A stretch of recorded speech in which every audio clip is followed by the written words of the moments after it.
front of me is HONOR Magic8 Pro, and today I would like to show you how you can turn on and use one-handed mode.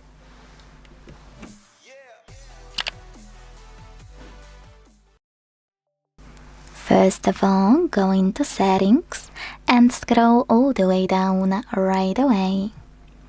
Then select Accessibility Features.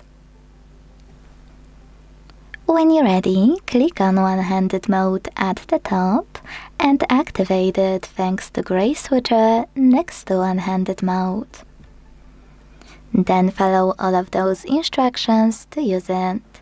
If you are using gesture navigation, slide your finger across the button of the screen and hold. If you are using trick keys, just slide without holding.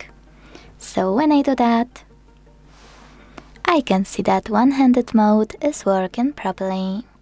To go back, tap on black area. And to use it on an opposite side, just swipe in an opposite direction. Then go back the same way.